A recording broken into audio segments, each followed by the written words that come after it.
Good evening everyone, it's Andy Glenn here from Sharks TV, joined post-match by Solway Sharks head coach, Mr Martin Grubb. Martin, a 4-2 defeat. It was a good game of hockey, they were a very strong side. Just wasn't it to be for the Sharks though, was it? Firstly, they're a good team, yes, no doubt in it. Secondly, I thought we were terrible for the majority of the game. I think we lacked a bit of fight in the first period. I thought they, at times, the amount of shots they blocked, the way they executed, they looked like the team that was trying to get into the playoffs. So I didn't like our first period really at all.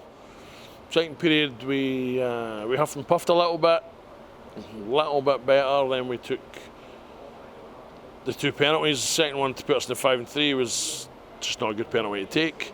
But the 5-3 was phenomenal. For the majority of the kill was Nolan, Olivier and Kell. Obviously Marsley backstopping that. That was a catalyst for us to kind of get a bit of energy.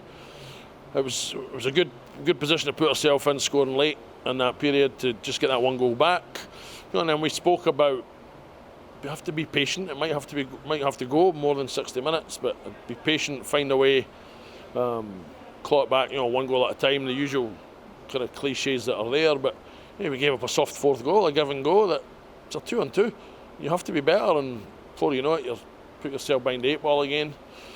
So I just think that I'm not saying we were bad. I'm not saying boys weren't trying.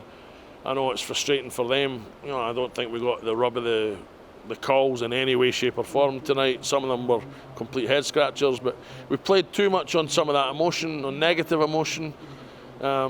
It led to bad decisions, and we ultimately ended up losing a game, as I say, against a good hockey team. But I just think we have to be better. We're coming down the stretch here and we're fighting for our lives, and I'm just not sure it felt like that. I think you probably summed the entire game up. I think we were on straight, myself and Darren, and 5-3 was huge, and you could sense the momentum shift. And then the goal with 5.8 seconds left in the period, you just felt that that was the start of a clawback, but it just never really materialised in the third. Yeah, I think the goal took the wind right out of our sails early. To go, to lose that fourth goal, I'm not saying it killed the game off, but it made it just really difficult. And you got to give them credit. They blocked a lot of shots. If I'm honest, I wasn't sure how much a battle they'd want to get into going down the stretch. They're obviously secure in their spot, but fair play to them. I think we had a couple of chances that we never got a bit of puck luck. We made some bad decisions, but then again, ultimately, for our whole year, and we're terrible on the power play, and tonight we were also terrible on the penalty kill. So we've been relatively decent on the PK for a while, but that's been the killer. We got beat. I think we won the game 2-1, 5-5.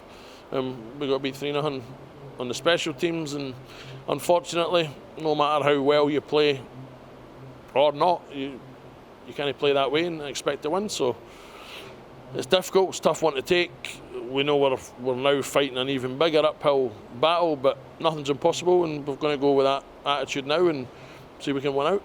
Just got to keep winning games, that's what it's about now, isn't it?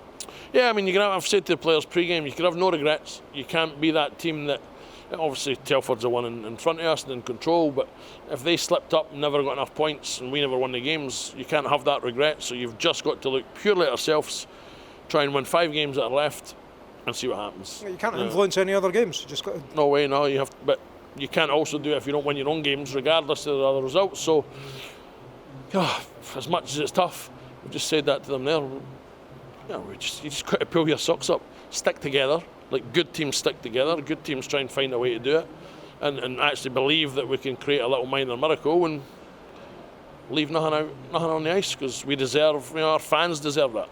The people pay good money, they support us, home and away. We have to play for them, and the one thing I will say is we'll make sure that there'll be no quitting this team right to the very last day.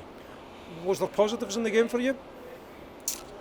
We got a couple of goals, we created some chances. I think we created more chances maybe tonight than we have in recent weeks. But if I'm honest, Andy, no, I don't think there was a lot of positives. I think it was just a lot of huffing and puffing, but no real end product. I think the 5-3, I'd be wrong to say that actually. The 5-3 was superb.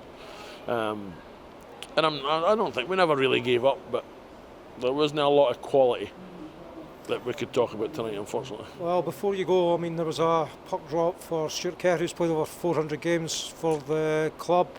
A quick word on Stuart. Great achievement, unsung hero. Goes unnoticed under the radar. And who can forget his Iceman moment in Billingham that night? So he deserves it. He's obviously a local player that's came right through our junior setup. He's the stereotypical kind of inspiration for a guy starting out and taking his first steps on the ice. He can go all the way through to the senior team here. He's played some games up in Glasgow in the Elite League. So I'm pleased for him. I'm pleased for his family, and he deserves some recognition. He's got no bad penalty shots sometimes as well, eh? Every now and again he's known to pop up with one. So yeah, he's he's a kind of under the radar, unsung guy that's gave a lot to this club. So I'm pleased for him.